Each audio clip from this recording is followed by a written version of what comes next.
Hey everybody, it's your girl Nell, and welcome into the Tiny Studio. Today is February the 26th, 2025. Thank you for being a subscriber here in the Tiny Studio. And I would like to also send a special thank you to all of the Tiny Studio Lounge members. You can become a lounge member too with exclusive content that you will only find in the Tiny Studio Members Only Lounge by becoming a sustainable member. This is February. Well, the month of February is coming to an end quickly. Unfortunately, and I am running a special for $1.99. $1.99, and you can become a sustainable member of Simply Nails Tiny Studio. As I just said, we're coming to the end of the blackest month of the year, child. Happy Black History Month to you. And one of the books that you should have in your library right now is Ida, A Sword Among Lions by Paula J. Giddings. This is, and I have several biographies on Ida B. Wells, but this by far is the definitive biography, the most comprehensive biography of Ida B. Wells Barnett, my hero. Now, you know I love Wonder Woman. Wonder Woman is a fictitious a fictitious comic book character whom I have loved since I was a child. However, when I read about Ida B. Wells in college, undergrad, I fell in love with Ida B. Wells Barnett. Man, she was definitely a sword among the lions. Most journalists, and I hate to speak for all Black journalists, but most of your Black journalists who are really, really intentional in their purpose as writers refer to this woman as the matriarch of journalism, especially Black journalism. This is a great book. It has many reference points that you can get to, that you can look up yourself. Here are some pictures of significant points in Ida B. Wells' life and times. This is Ida B. Wells and her family. Okay, let's see. Just so much information is found in this particular book. More pictures of Ida B. Wells. This is Ida B. Wells and her family, her children. I'm just so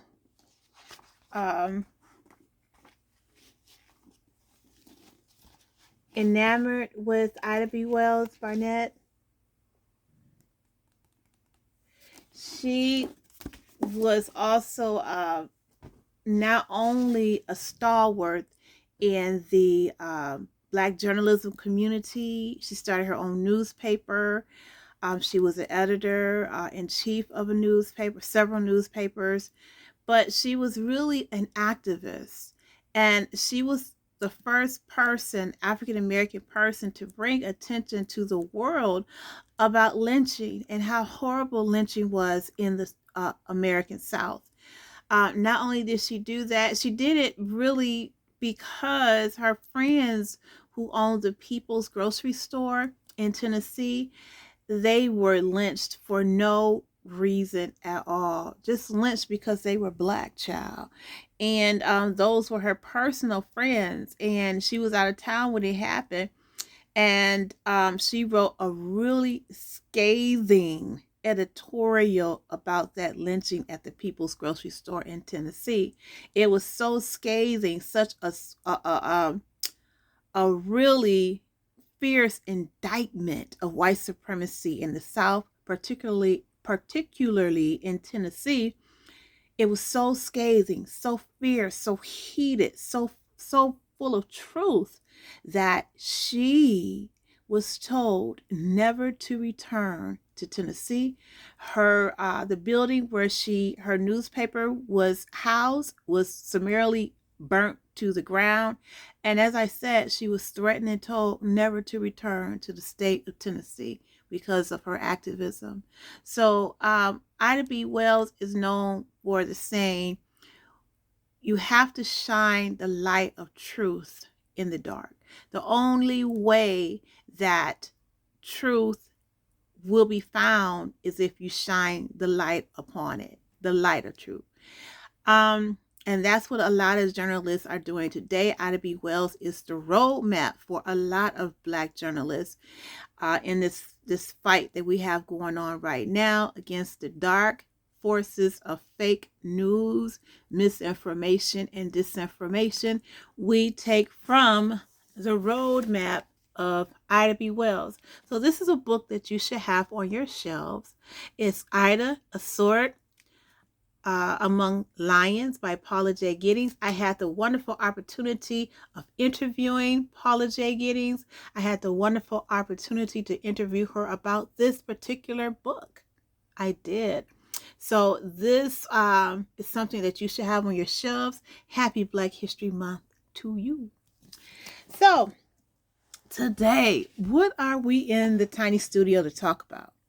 Well, excuse me. We're here to talk about several things, but let's really just talk about marriage and raising a family and children. Let's talk about that. I guess we can talk about how the House has passed this $800 billion bill that's supposed to be which is supposedly was supposedly crafted to give middle-class Americans tax breaks and incentives, when in actuality, while granting middle-class Americans tax breaks or some type of relief, in the process, impoverished Americans will feel the brunt of this bill. With Medicaid being slashed like this, what ends up happening is that different components of the Affordable Care Act becomes invalid. Did you know that 50% of all babies born in this country are born through the financial relief of Medicaid? Excuse me. Did you know that? Did you know that in the red states of America, Medicaid and those who are on Medicaid live beyond or underneath, I should say, the poverty line? So there are a lot of people who need the benefits of Medicaid. There are people who are disabled who count on Medicaid. There are children with disabilities, children who have to deal with autism, cancer, different other diagnoses, that their parents need the help of Medicaid to be able to supplement what they can bring to the table as far as finances is concerned to help their child. So when we talk about Medicaid being slashed, SNAP benefits being slashed, who does it help? That's a question you should ask. And then who does it harm? Which is the most important question to ask. What Republicans are saying today is that in slashing $800 billion from the federal spending budget, what they're doing is cutting fat and wasteful spending. Okay, now everybody is against wasteful spending. Everyone is against pork fat. There's no one, you will never hear anyone say that they're not against those things, because we all are. Even in our own personal lives, we are against wasteful spending and fat, even though we do it every day. We're always, when you go into a grocery store, the grocery store is set up for wasteful spending. As soon as you get your things, as soon as you get ready to check out with your groceries, at the counter, on the sides of the cashier counter is going to be different items that are placed there on purpose to entice you to spend wastefully. You know what I'm talking about. Candy bars, chips, Fritos, cookies, what else? Mints, gum, earphone, cheap earphones, hand sanitizer, handy wipes. All of those things are placed at the checkout counter so you can wastefully spend your money. Okay, you don't need that Snickers. You don't need that bag of Fritos or Fritos.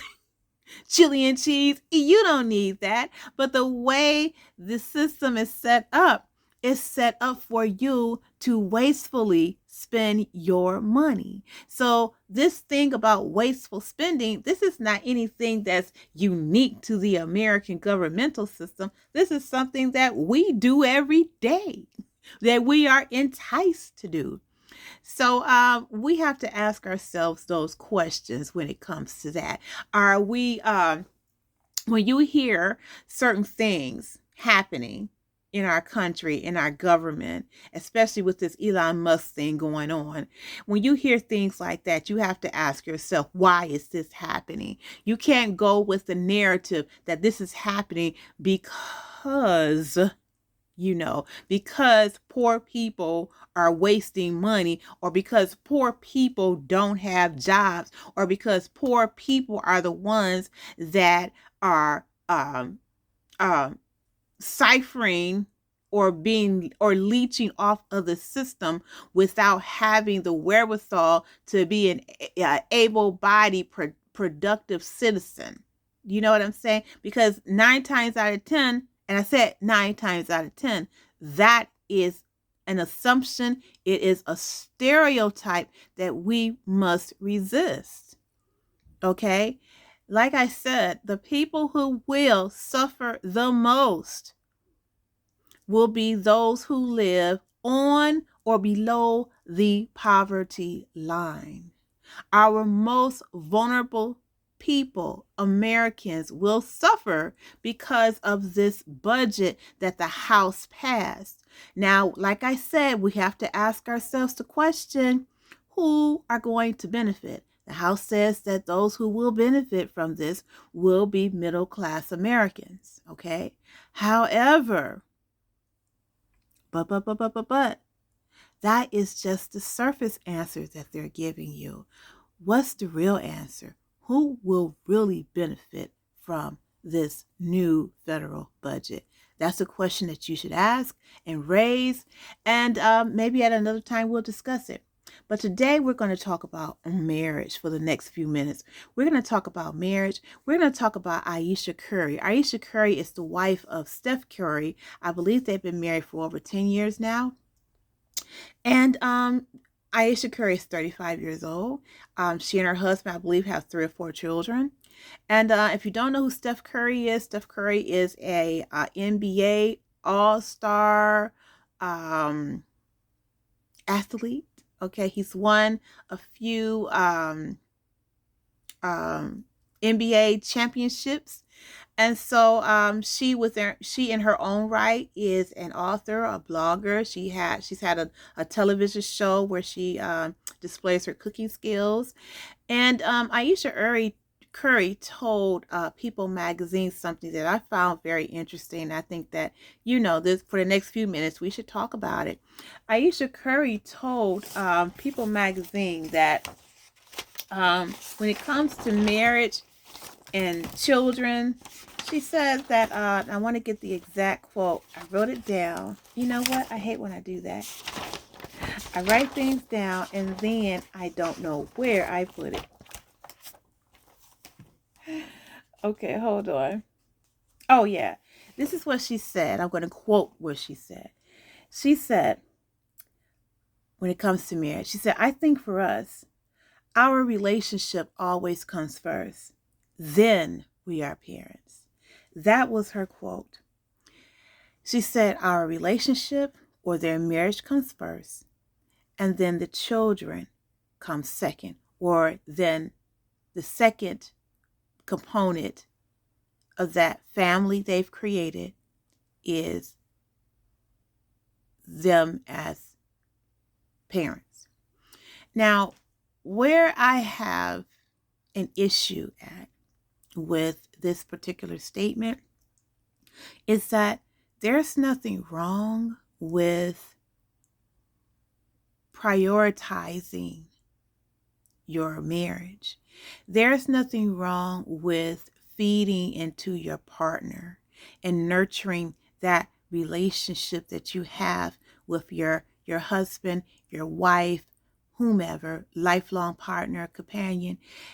That's not the issue. But when you say that your children, in essence, that your children come second in your relationship, that can be a little problematic. And the reason why I say that is because children do not ask to be born into a marriage. 9 times out of 10, parents make the decision to have children and bring those children into their relationship, creating a family unit. When you're bringing, excuse me, when you're bringing lives into a marriage or relationship, it's really, really important that you note that not only do these lives depend on you, but they also rely on you to put them first, to prioritize their needs above yours.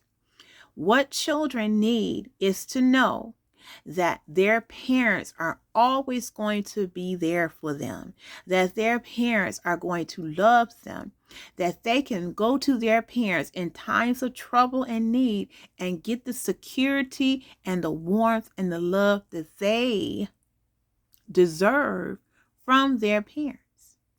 Now, when you have a parent, a mother or a father, a husband or a wife who says, I'm going to put my husband or my wife's needs ahead of my children, which is in essence what she's saying, then that creates a sense of insecurity and instability emotionally on the children. Because then the children understand or come to understand that their needs are not a priority to you, okay? That their needs come second to their father's needs. How do I and why do I say this? I say this because I grew up in a household like that. I grew up in a household where the children's needs, our needs, were put on second or third place, as opposed to my father's needs. My father's needs always came first. It didn't matter what it was. It could be what type of food we ate. It always prioritized what my dad liked. Whatever it was that my dad liked, that's what my mother fixed. It didn't matter how we as children felt about that. What really mattered was my father. Same thing with how the household was ran. The household was ran for the comfort and benefit of my father, not the comfort and benefit of the children. So always my sister and I felt as if my mother responded more to the priorities and needs of my father as opposed to us. And my mother will tell you that, yes, there were moments that she feels that she was neglectful in that manner of raising her daughters, because where she could have spent more time prioritizing the needs of her daughters, she was busy prioritizing the needs of my father. Okay? And this is where a lot of women make their mistake as mothers and as wives. We become so interested and wrapped up in the lives of our husbands, fathers of our children, or in the lives of men who are not the fathers of our children. We put their needs ahead of our own kids' needs to the detriment of our kids. Okay, our kids then grew up in an environment where they feel as if they cannot rely on their mother. They cannot trust their mother. They cannot go to their mother with the most intimate details of their existence or of their young lives, because they already know that their mothers are disinterested in how they feel. And they know that when it comes to preference, the mother is going to choose wherever the father feels or the man is in the household over their own. All right. And what you're creating is this vortex of insecurity, and it's based upon selfishness. Because when what you're doing as a wife and as a mother, when you prioritize the needs of your man ahead of your children, is that you're being selfish. Okay? Because what you're doing is, by prioritizing or putting your children ahead of you, putting your husband or your man ahead of your children, you're feeding yourself. Because by putting your man on the top tier level, he is going to be bound to show you the attention, the affection, and the love and the nurturing that you desire and that you want. All right.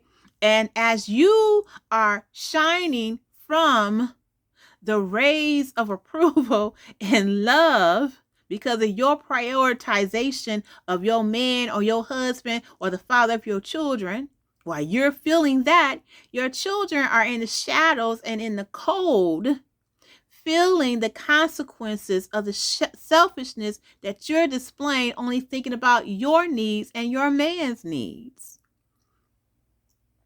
So when we hear things in the media, we have to use our discernment and our intelligence to break it down, because there are so many women today. Okay, I'm just going to tell you, there are so many women today whose story is they put their man, husband, okay, their significant other ahead of their children. They do. And they will tell you that. I mean, there was this thing going around on the internet, and it always comes up on on social media every now and again, where you see, who would you feed first? Would you feed your husband or your man first, or you should feed your children first? I mean, I should say it like this. If it can't, let me give you this example. It's dinner time. Whose plate do you fix first? Your husband, your man, your significant others, or your children? That's a loaded question, and there are so many comments that come up on that. Let me show you how it's supposed to be done, though. You feed your children first. You make sure the children are fed first. Give them their plates and make sure that they're eating, and then you fix your man's plate and your plate. Or better yet, have your man come and fix his plate. But you never make your children feel like they are lesser than, because the world is going to do that to them when they get out in it.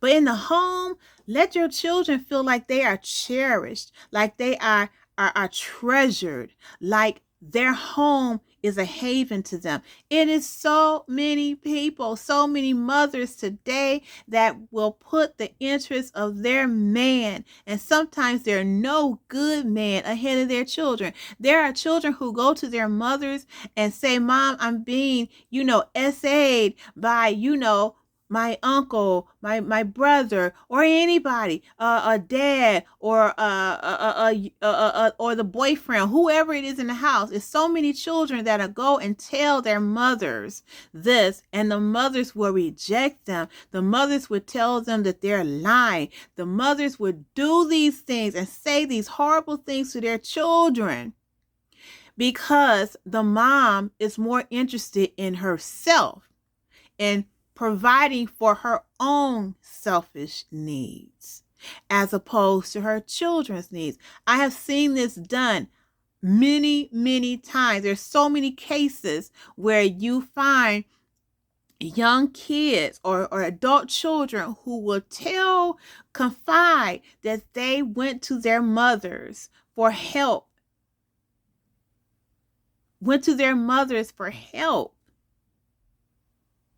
and their mothers spurned them or turned their backs on them. in favor of the father, the husband, the man that was living in the household, their significant other. So what Ayesha Curry, what she's saying about prioritizing her marriage and that her marriage comes first, it sounds good on the surface, but in actuality, it's not. It's not a good thing. You never you never create an environment where your children do not feel the love and the security and the stability and nurturing from their mother. Children shall always be first in a marriage, in a family. The children shall always be first. Their needs should be first because they didn't ask to be here. You brought them here. So to say you brought these kids into this world, but you're going to turn your first attention to your husband, does that make sense? Now, I know to a lot of people it does, but I'm here to tell you that doesn't make sense. And I'm here to tell you not only as a psychotherapist, but as a child who went through the same thing, who went through a mother prioritizing the dad or the husband's feelings above the children, I'm here to tell you that that don't work. That don't work. Now, you may continue to have a good sustainable relationship with this person. Okay, but the relationship that's the real important relationship in your life, which is your children, that relationship will always be in the toilet or in the trash or unstable because you didn't prioritize the child. Because you put your man, husband, or significant others' feelings and wants and needs above your children's. That's something to think about. And, I had to talk about it because this hits home for me. And as a mom of 4 children, and I've been married, it'll be 35 years in July, I can strongly and with conviction tell you that my children have always come first in my life. When I wake up and when I go to bed, I'm thinking about my children, all 4 of them, and all 4 of my kids are grown. I think about them. I love them. They were and are a priority in my life above my husband. Now that's not to say that I am not conscious of my husband's needs, his wants, his desires. That's not what I'm saying, because I am. Okay? But when the bottom line is revealed, and he will tell you this, he knows that I will do anything for my children. And he wants me to operate in that way. All right? He wants me to operate in that manner. He does not want me to put him above our children. And any man that suggests that you do that is someone you need to throw where? In the trash can, because they are what? Garbage. So thank you so much for hanging out with me in the tiny studio today. I am your girl Nell, and this is another episode of Simply Nell's Tiny Studio. Please don't forget to hit that like button. And if you have not already subscribed, please consider doing so. Thank you so much, and I'll see you next time. Bye-bye.